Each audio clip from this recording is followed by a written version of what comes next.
चंद्रयान-3 के महाअभियान ने चांद पर सफलता का एक नया अध्याय रच दिया है। भारत अब विश्व का ऐसा पहला देश बन चुका है जिसने सबसे पहले चांद के दक्षिणी ध्रुव पर अपने लैंडर विक्रम की सफलतापूर्वक लैंडिंग करवाई। चांद के जिस हिस्से पर चंद्रयान-3 ने लैंडिंग की है उसे चांद का डार्क साइड कहा जाता है, यानी चांद का वो पिछला हिस्सा जो कभी भी धरती से दिखाई नहीं देता। ये बेमिसाल उपलब्धि हासिल करने के बाद इसरो के वैज्ञानिक खुशी से झूम उठे हैं।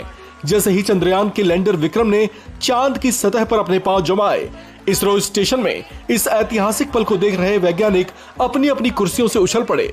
इस सफलता के बाद इसरो स्टेशन में ही वैज्ञानिकों ने वंदे मातरम के नारे लगाने शुरू कर दिए।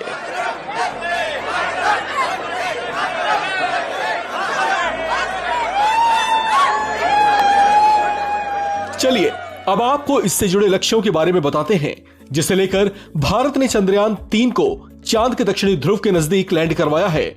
चांद पर चंद्रयान-3 के लैंडर विक्रम की सफलतापूर्वक लैंडिंग के बाद उसमें मौजूद रोवर जिसका नाम प्रज्ञान है वो लैंडर से अलग होकर चांद की सतह पर अपने काम में जुट जाएगा। रोवर चांद की सतह पर घूम घूम कर धरती पर इसरो को रिसर्च के लिए आंकड़े भेजना शुरू कर देगा। वो आंकड़े मिलते ही इसके एनालिसिस के लिए इसरो की एक बड़ी टीम ने व्यापक स्तर पर इंतजाम किए हैं। चांद की सतह पर रोवर प्रज्ञान 14 दिनों तक अलग अलग हिस्से में घूमकर आंकड़े जमा करता रहेगा। इसके लिए इसमें 2 खास तरह के उपकरण लगाए गए हैं। इसमें से एक है LIBS यानी इंड्यूस्ड ब्रेकडाउन स्पेक्ट्रोस्कोप। इसका काम चांद की डार्क साइड वाले सरफेस पर मौजूद मेटल्स की जांच करना है और यह पता लगाना है कि कौन कौन से मेटल्स वहां पर कितनी मात्रा में मौजूद हैं। इसका दूसरा खास उपकरण APXS यानी alpha practical x ray spectrometer.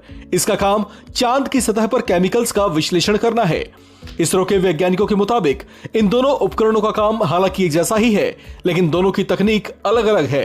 Rover प्रज्ञान जो आंकड़े जुटाएगा उसे वो लैंडर विक्रम तक पहुंचाएगा, फिर लैंडर विक्रम उसे प्रोपल्शन मॉड्यूल तक पहुंचाएगा।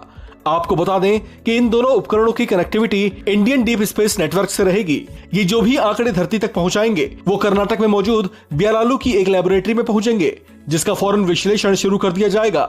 इसके बाद संबंधित रिसर्च पेपर को इसरो जारी करेगा। आपको बता दें कि ये अपने आप में एक तरह का दुर्लभ मिशन है।